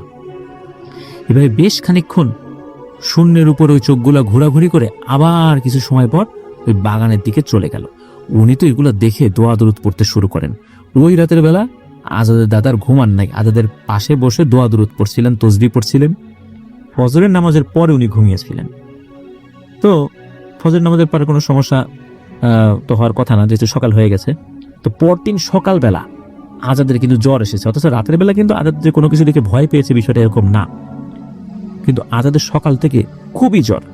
এরপর গ্রামের ডাক্তার দেখানো হয়, ডাক্তার ওষুধ দেয়, ওষুধ খাওয়ার পর আজাদ মোটামুটি সুস্থ হয়। তো এই যে বিকেলবেলা আসরের নামাজ পড়ে কিন্তু মসজিদের ইমাম সাহেবের আসার কথা ছিল, তো উনি আসেন বাড়িতে। তো আম বাগানের চারপাশে উনি ঘুরে আসেন। তো উনি বলেন এই তাল গাছটাতে খুবই খারাপ জিন বসবাস করা শুরু করেছে, যেটা আগে ছিল না। আর এই আম বাগান, তাল গাছ, এগুলো মিলেই ওরা বসবাস শুরু করেছে। তো ইমাম সাহেব আজাদের এই বাড়িটা বন্ধ করে দেন, এবং ইমাম সাহেব কিছু পরামর্শ দেন যে যেই খাবারগুলো খেলে অ্যালার্জির ভাব হয়, যেমন গরুর মাংস, ইলিশ মাছ, চিংড়ি মাছ, হাঁসের মাংস, হাঁসের ডিম, এই জিনিসগুলো আজাদ যেন কোনোভাবেই না খায়, এবং বাড়িতেও পারতপক্ষের জন্য রান্না না হয়, কারণ রান্না হলে তো আজাদ ভুল করে হলেও খেয়ে ফেলতে পারে। তো এই কারণে উনি বলে দেন যে এই জিনিসগুলো পারতপক্ষে বাড়িতে যেন রান্না না করা হয়। আর বাড়ির উঠোনে যেন কখনোই গোবর দিয়ে লেপা না হয়। গ্রামে কিন্তু অনেকেই গোবর দিয়ে উঠোন, তারপরে ঘরের মেঝে, এগুলো কিন্তু লেপেন, এইটা নিষেধ করে দেন আর কি। তো আজাদের রাতের বেলা একা একা চলাচল নিষেধ, তো এইগুলো হুজুর বলে দেন। এরপর কিন্তু প্রায় 1 বছর চলে যায়, কোনো সমস্যা নাই। সবাই ধরে নেয় এই সমস্যা চলে গেছে, আর আল্লাহর রহমতে কোনো সমস্যা হবে না, বিপদ কেটে গেছে। এর মধ্যে কি হয়, আজাদের যে বড় ভাই, এই বড় ভাইয়ের বিয়ের জন্য কনে দেখা শুরু হয়। তো আজাদের দাদা এবং বাবা একটা বাড়িতে যান, কনে দেখে পছন্দ হয়। এখন কনে পক্ষকে তাদের বাড়িতে নিমন্ত্রণ করেন যে আপনারা আসেন, আমাদের বাড়িটাও দেখে যান, একবেলা খাবার খেয়ে যান। তখন ওই কনে পক্ষ যে আসবে নির্দিষ্ট দিনে, আজাদের বাইরেও তো বেশ আয়োজন করা হয়েছিল। এখন মেহমান আসবেন, তাদের জন্য তো বেশ ভালো আপ্যায়ন করতে হবে, তাই না? গরুর মাংস, ইলিশ মাছ, এগুলো রান্না করা হয়েছিল। তো আজাদের দাদি আবার কি করেছে, মেহমান আসবে এই চিন্তা করে এই উঠোনটা খুব সুন্দর করে গোবর দিয়ে লেপেছেন, পরিষ্কার করেছেন। ওই দিন কি করেছে, আজাদ এই গরুর মাংস, ইলিশ মাছ এই সবই খেয়েছে, কিন্তু খাওয়ার পরে সেটা সাথে সাথেই কোনো অস্বাভাবিক কিছু দেখেছে বিষয়টা এরকম না। মেহমান আসছেন, তারাও খাওয়া দাওয়া করে চলে গেছেন, সবকিছু স্বাভাবিক। তো এইভাবে সপ্তাহখানেক কেটে যায়। হঠাৎ একদিন রাতের বেলা আজাদের মায়ের ঘুম ভেঙে গেছে। তো ওনার ঘুম ভেঙে গেছিল, ওনার বাসার পাশে যে পুকুরটা আছে, ওনার মনে হলো পুকুরের দিকে কোনো শব্দ আসছে। শব্দটা এমন, বাচ্চারা পানি নিয়ে যেভাবে খেলা করে পুকুরে নেমে, তখন এক ধরনের শব্দ হয়, ছলাৎ ছলাৎ শব্দ, ওই রকম শব্দ আসছে। তো শব্দ শোনার পর আজাদের মা আজাদের বাবাকে ডাক দেয়, এই ওঠো তো, এই পুকুরের ভেতর থেকে এত শব্দ আসে কিসের? তো ওনারা চিন্তা করেন যে পুকুরে আবার কোনো চোর নেমে মাছ টাছ ধরছে কিনা। এই চিন্তা করে ওনারা দুজনেই রুম থেকে বের হয়েছেন। পুকুরটা তো একদম কাছেই ছিল। তো পুকুরটার দিকে ওনারা যখন যাবেন তখন মনে হলো হঠাৎ করে খুব গরম একটা বাতাস ওনাদের গা ঘেঁষে ওই আম বাগানের দিকে চলে গেল। তো বিষয়টা ওনারা ওই সময়ে খুব একটা অস্বাভাবিকভাবে নেন নাই। তো ওনারা যখন পুকুরের পাশে গিয়েছে তখন যে দৃশ্য দেখেছেন, এটা দেখে তো আজাদের মা প্রচন্ড জোরে চিৎকার দিয়ে উঠেছেন। ওনারা দেখেন এই মাছ পুকুরে আজাদ পানির উপরে দাঁড়িয়ে আছে এবং কারোর সাথে কথা বলছে, হাসাহাসি করছে, অথচ ও কিন্তু পানির নিচে চলে যাওয়ার কথা, ডুবে যাওয়ার কথা। তো এই দৃশ্য দেখার পর আজাদের মা বাবা দুজনেই প্রচন্ড ভয় পান। ওনারা দুজনেই আজাদকে ডাকতে থাকেন, কিন্তু আজাদ মনে হচ্ছিল কিছুই শুনতে পাচ্ছে না। তার মা বাবা যে ডাকছে এই বিষয়ে তার কোনো ভ্রুক্ষেপই নাই। তো আজাদের মা বাবা ছেলেকে বাঁচানোর জন্য লাফ দিয়ে পানিতে নেমে পড়ে। যখনই পানিতে তারা নেমেছে তখন হলো আজাদের হুঁশ ফেরে। আর আজাদের হুঁশ যখন ফিরেছে তখনই কিন্তু ও টুপ করে পানির ভিতরে চলে গেছে। আজাদ কিন্তু সাঁতার জানতো, পানির ভিতরে যাওয়ার পরেও ও আবার ভেসে উঠেছে। আর সে দেখতে পেয়েছে তার মা বাবা সাঁতার কেটে ওর দিকে আসছে এবং ওই সাঁতার কাটা অবস্থায় রাখছে, আজাদ বাপ তুই আমাদের দিকে আয়, তাড়াতাড়ি আয়। তো আজাদও যখন তার সেন্স ফেরত পায় সে দ্রুত তার মা বাবার দিকে সাঁতার কেটে আসতে থাকে। ওই সময় পানির নিচ থেকে যে কোনো কিছু টান দিয়ে নিয়ে গেছে বিষয়টা এরকম না। তো আজাদ দ্রুত সাঁতার কেটে তার মা বাবার কাছে চলে আসে। মা বাবা আজাদকে ধরে নিয়ে তাড়াতাড়ি পানির উপরে তোলে। তো যেহেতু পুকুর বাড়ি একই জায়গায়, দ্রুত পরিবারের অন্য সদস্যরা চলে আসলে চিৎকার চেঁচামেচি শুরু হয়ে যায়। সবাই একটা জিনিস খেয়াল করে যে আজাদের শরীর থেকে খুবই বিশ্রী রকমের দুর্গন্ধ বেরোচ্ছে। আজাদকে কিন্তু কলের পানি দিয়ে গোসল করানো হয়, কিন্তু ওর শরীর থেকে দুর্গন্ধ যায় না। সবাই তো আজাদকে বকাবকি করে সে রাতের বেলা কেন পুকুরে গিয়েছে, কিন্তু আজাদ বলে সে ইচ্ছা করে নাকি পুকুরে যায় নাই। গভীর রাত্রে দরজায় একটা টোকা লাগার শব্দ হয়। এই টোকা লাগার শব্দে আজাদের ঘুম ভেঙে যায়। এরপর আজাদ দেখে যে দরজা দিয়ে মনে হলো একটা বাতাস রুমের মধ্যে ঢুকলো এবং এই বাতাসটা ঢোকার সাথে সাথে একটা কালো অবয়ব তার রুমের মধ্যে দেখা গেল এবং খুব বিশ্রী একটা দুর্গন্ধ রুমের মধ্যে ছড়িয়ে পড়ে। এরপরে নাকি ওর নিজের উপর নিয়ন্ত্রণ হারিয়ে ফেলে। ও চারদিকে সবকিছু দেখছিল, কিন্তু কোনো কিছুই সে বাস্তবে দেখছে বিষয়টা এরকম মনে হচ্ছে না। মনে হচ্ছে সে আধো ঘুম আধো জাগ্রত অবস্থায় দেখছে। আর ওই যে বাতাসটা ঢোকার পর একটা কালো অবয়ব হলো এবং ওই অবয়বটা একটা ভয়ানক চেহারার একটা নারী অবয়বে পরিণত হয়। এরপরে ওই জিনিসটা নাকি ওকে হাত ধরে ঘরের বাইরে নিয়ে যায়।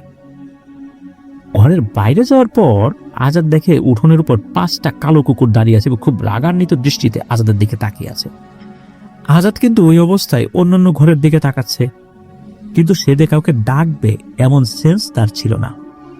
এরপর সাপরূপী ওই অবয়বটা, মানে ওই অবয়বের কিন্তু একটা ব্যাপার ছিল, ওই অবয়বটা নাকি অর্ধেক মানুষের মতো ছিল, অর্ধেক সাপের মতো ছিল। এই বিষয়টাও আজাদ জানিয়েছিল। তো এরপরে ওই অবয়বটা সাধারণ মেয়ের আকার ধারণ করে। এরপর ওই মেয়েটা তাকে হাত ধরে পুকুরের উপর হাঁটতে হাঁটতে মাছ পুকুরে নিয়ে যায়। আর ওই মেয়েটা যা বলছিল ওনাকে তাই করছিল। আর কুকুরগুলো পুকুর পাড়ে দাঁড়িয়ে থাকে। হঠাৎ করে আজাদ পুকুরের পানিতে কোনো কিছু শব্দ পাওয়ার পর সে দেখে যে তার মা বাবা পানিতে নেমে সাঁতার কেটে আসে। তখন আর কি আজাদের সেন্স ফেরত আসে। তো এসব শোনার পর পরিবারের সবাই বুঝতে পারে আজাদের সাথে আবার খারাপ কিছু হওয়া শুরু হয়েছে। কেন শুরু হলো তখন বুঝতে পারে, এই যে মেহমানরা আসছিলেন, মেহমানদের খাওয়া দাওয়া করানোর জন্য যেই খাবার রান্না করা হয়েছিল সেই খাবারগুলো কিন্তু আজাদের খাওয়া নিষেধ ছিল। আর এই খাবারগুলোই আজাদ খেয়ে ফেলেছে। মূলত এই কারণেই আজাদের উপর আবার এই সমস্যার সৃষ্টি হয়েছে দীর্ঘ প্রায় 1 বছর পর।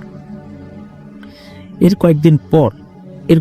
পরের কয়েকদিন অবশ্য আজাদকে খুব চোখে চোখে রাখা হয়, কোনো সমস্যা হয়নি। তখন আজাদকে নিয়ে তার দাদা আবার একজন কবিরাজের কাছে যান। তখন কবিরাজও বলেন যে এখানে তো 6টা জিন রয়েছে, 5টা ছেলে জিন, একটা মেয়ে জিন। এখন এই জিনগুলোকে আটকানো যায়, কিন্তু কোনোভাবে যদি একটা জিন বাইরে থাকে, সে যদি মুক্ত থাকে, তাহলে ভয়ানক বিপদ হবে। এবং এই একটা জিনই আজাদের পুরো পরিবার, ওর মা বাবা, আজাদের বড় ভাইকে তো মারবেই, আশেপাশে ওদের যেই ঘর বাড়িগুলো রয়েছে, চাচা চাচা ওদের যারা আছে, এদেরও ক্ষতি করবে। মূলত এই কারণে এদেরকে বন্দি করা খুবই কঠিন। একটা জিন হলে বন্দি করা যেত, কিন্তু যেহেতু এতগুলো জিন, এদেরকে একবারে বন্দি করাটা অত্যন্ত দুরূহ ব্যাপার হবে। এর থেকে সবচেয়ে ভালো হবে এই বাড়িটা ছেড়ে অন্য জায়গায় তাদেরকে বাড়ি করতে হবে। আর যদি সেটা করতে না পারে, খুব কঠোর নিয়ম মেনে বাকি জীবন পার করতে হবে। এরপরে আজাদকে উনি বেশ কিছু তেল পরা পানি পরা দিয়েছিলেন। তো এভাবেই কিন্তু চলছিল। এরপর ইমাম সাহেবের কাছে গিয়েছেন, ইমাম সাহেব তার মতো করে কিছু নির্দেশনা দেন, রুকিয়া করে দেন। কিন্তু মাঝে মাঝে আজাদের শরীর থেকে খুবই বিশ্রী রকমের দুর্গন্ধ আসতো, আর দুর্গন্ধ আসার সাথে সাথে সবাই তার কাছ থেকে দূরে সরে যেত। কোনোভাবেই আজাদের ধারের কাছে কেউ থাকতে পারতো না, এমন দুর্গন্ধ। আর আজাদ কিন্তু মাঝে মাঝে ওই 5টি কুকুর দেখতে পেত গভীর রাত্রে। এমনকি আজাদের পরিবারও ওই কুকুরের উপস্থিতি তাদের বাড়িতে টের পেত। এছাড়া তেমন কোনো সমস্যা হচ্ছিল না। তো এইভাবেই চলছিল। আর আজাদ কিন্তু এর মধ্যে খুব শুকিয়ে যেতে থাকে। তো পরিবারের সদস্যরাও যে অন্য ভালো কোনো হুজুরের কাছে গিয়ে বিষয়টা সমাধানের চেষ্টা করছিলেন, বিষয়টা এরকম না। এর মধ্যে একজন ফকির আসে, ওই ফকিরটা খুব মানে রেগুলার বেসিসে আসে, বিষয়টা এরকম না, মাঝে মাঝে আসেন আর কি। ওই ফকিরটা যে কোনো অস্বাভাবিক কিছু, বিষয়টা এরকমও না। ওই ফকিরটাকে ওনারা চিনতেন আর কি। তো আসতো, ভিক্ষা নিয়ে চলে যেত। তো ফকির এসেছে, আজাদ ভিক্ষা দিতে এসেছে, ওই সময় কিন্তু আজাদের শরীর থেকে তীব্র দুর্গন্ধ বের হচ্ছে। এটা কিন্তু তার পরিবারের সদস্যরাও বুঝতে পেরেছে যে এখন আজাদের শরীরে দুর্গন্ধ বের হয়েছে। তো দুর্গন্ধটা কিসের এটা জিজ্ঞেস করে ফকির, যে এই ছেলেটার শরীরে এরকম দুর্গন্ধ। তখন ওর মা বাবা খুলে বলে, আমার ছেলের সাথে এই ঘটনা। তখন ওই ফকির বলেন যে, আচ্ছা, আমার মনে হয় আমি কিছু পরামর্শ দিতে পারবো, সমাধান করতে না পারলেও। তোমরা এই পরামর্শগুলো শোনো। আমার তো বয়স অনেক হয়ে গেছে, বহুদিন তো অনেক কিছু দেখেছি, তা আমার এই পরামর্শগুলো শোনো। আল্লাহ চাহেন তো এই সমস্যা থেকে তোমরা নিষ্কৃতি পেতে পারো। তো কি মানে কি সেই পরামর্শ? তখন বলে, যা ওই ছেলের বাবা কোথায়? তখন ওই যে ওদের যে একটা মুদির দোকান ছিল, একটা মাকির মুদির দোকান শুরুতে বলেছি, ওইখানে আছে। তখন ওই ফকিরটা ওখানে যায়। যাওয়ার পরে আজাদের বাবাও তো তাকে চিনতেন, সমাদর করেন আর কি। তখন ফকির বলে যে, তোমার ছেলের এই যে সমস্যা, এই সমস্যা কিন্তু একটা নির্দিষ্ট পদ্ধতি অবলম্বন করলে এটা চলে যেতে পারে। তো তখন আজাদের বাবা বলে যে, তাহলে বলেন কি করতে পারি? তখন বলেন যে, আজাদের বয়স যদিও বা কম, কিন্তু ওকে খুবই দ্রুততার সাথে বিয়ে দিবা, এবং বিয়ে দিবা দূরের কোন একটা গ্রামে। আর বিয়ে দেখা মানে করানোর জন্য যে মেয়ে দেখতে যাবা, মেয়ে দেখার সাথে সাথে যদি পছন্দ হয় ওকে বিয়ে করিয়ে দিবা, এবং এই দিনটা হতে হবে শুক্রবার। আর বিয়ে দেওয়ার সাথে সাথেই কিন্তু ওই মেয়েটাকে ওইভাবেই তোমাদের বাড়িতে নিয়ে আসবা। অবশ্যই আসরের আজানের আগেই সে যেন তোমাদের বাড়িতে চলে আসে। আর মেয়ের পরিবার হয়তো আয়োজন করার কথা বলতে পারে, তাদেরকে অনুরোধ করে বলবো যে আয়োজন পরে হবে, আগে আপনার মেয়েটাকে দেন। আর আসরের নামাজের আগেই তোমরা নিয়ে আসবা। আর এরপরেই এই তাল গাছটার নিচে তোমরা দ্রুততার সাথে কিছু সিন্নি রান্না করবা, বাচ্চাদেরকে খাওয়াই দিবা, আর সাথে সাথে তাল গাছটা কেটে ফেলবা। সব আয়োজনও তোমরা আগের থেকে করে রাখবা। তাহলে আল্লাহ চাহেন তো এই সমস্যা দূর হতে পারে। এই তাল গাছে যেই দুষ্টু জিনেরা রয়েছে, এরা এখান থেকে চলে যেতে বাধ্য হবে। আর আমি যেই পদ্ধতিটার কথা বললাম, এই পদ্ধতির মাধ্যম দিয়েই এই সমস্যার সমাধান হওয়ার সম্ভাবনাই বেশি। আল্লাহ যদি ইচ্ছা করেন ইনশাআল্লাহ সমাধান হয়ে যাবে। তো ওনার কথা অনুযায়ী আজাদের মা বাবা ওনারা খুব দ্রুততার সাথে এই কাজটি করেছিলেন। মানে উনি যেদিন এসেছিলেন তার অল্প কয়েকদিন পরে শুক্রবার ছিল। ওনারা পরামর্শ করলেন যে এত দ্রুত অপরিচিত কাদের মানে কোন বাড়িতে যাবেন, কোন মেয়ে দেখতে যাবেন, এই জন্য ওনাদের পরিচিতের মধ্যেই খবর নিয়ে একটা মেয়েকে দেখতে গিয়ে আজাদের সাথে বিয়ে দিয়ে দেন, এবং ওই মেয়েটাকে আসরের আজানের আগেই দ্রুত তাদের বাড়িতে নিয়ে এসেছিলেন। এবং ওই পরামর্শ অনুযায়ী ওনারাও সিন্নি রান্না করে ছোট বাচ্চাদেরকে, নাবালক বাচ্চারা হবে আর কি, ওই তাল গাছের নিচে খাইয়ে দিয়েই ওই তাল গাছটি কেটে ফেলেছেন। এরপরে আল্লাহর অশেষ রহমতে আজাদ আস্তে আস্তে সুস্থ হয়ে যায়। আজাদ এখন ভালো আছে, কোনো সমস্যা নাই। তবে আজাদের এই ঘটনাটা আমরা যে প্রকাশ করব এটা নিয়ে সে খুব শঙ্কায় ছিল। সে হাফিজকে বারবার বলেছে যে এটা প্রকাশিত হলে আবার যদি আমার উপরে এই বিষয়টা ফেরত আসে, যেহেতু আল্লাহর রসুলের রহমতে সে ভালো হয়ে গেছে, এই জন্য ফেরত আসার সম্ভাবনা নাই। আমরাও দোয়া করি আজাদ যেন এভাবেই স্বাভাবিকভাবে জীবনযাপন করে। এই ধরনের যে মানুষরা তারা মাঝে মাঝে কিছু পরামর্শ দেন, এই পরামর্শগুলো শুনতে হয়। এই যে দেখেন, উনি কিন্তু একজন সাধারণ ভিক্ষুক। অনেকে বলেন হয়তো বা উনি আগে কবিরাজি করতেন, কোনো কারণে ছেড়ে দিয়েছেন আর কি, এরকম নিয়ে। উনি এখন কোনো কবিরাজি টবিরাজি করেন না, স্বাভাবিকভাবেই জীবনযাপন করছেন, এই ভিক্ষাবৃত্তি করেন আর কি।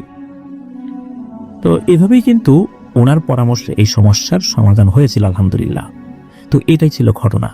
তো আজাদ এই ঘটনা আমাদের চ্যানেলে প্রচারিত হওয়ার পর অবশ্যই শুনবেন, আজাদের পরিবারও ইনশাল্লাহ শুনবেন। তো প্রিয় লিসেনার্স, দেখুন, আমরা অনেক সময় বুঝতে পারি না যে এটা কি মানুষ না অন্য কিছু, এবং বোঝার ভুলের কারণে কিন্তু বড় ধরনের বিপদ আমরা ডেকে নিয়ে আসি।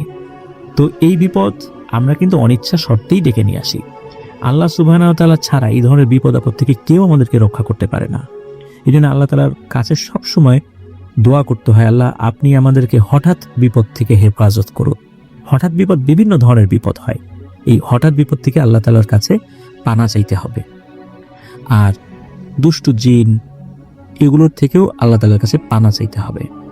ইনশাআল্লাহ আল্লাহ তাআলা আমাদের দোয়া অবশ্যই কবুল করবেন যদি আমরা সবসময় আল্লাহর কাছে চাওয়ার মতো করে চাইতে পারি। আল্লাহ আমাদের সকল নেক দোয়াগুলোকে কবুল করে নিক। আল্লাহ তাআলা আমাদেরকে হেফাজতে রাখুন। ধন্যবাদ জানাচ্ছি হাফিজকে, ধন্যবাদ জানাচ্ছি আজাদ এবং আজাদের পরিবারকে যারা এই ঘটনাটা প্রকাশের অনুমতি দিয়েছেন। আবারও ধন্যবাদ জানাচ্ছি এনামুল হক আবির ভাইকে, যিনি ওনার ঘটনাটা আমাদেরকে দিয়েছেন। তো প্রিয় লিসেনার্স, আশা করছি আমাদের এবারের ফ্রাইডে স্পেশাল এপিসোডটি আপনাদের কাছে গ্রহণযোগ্যতা পেয়েছে।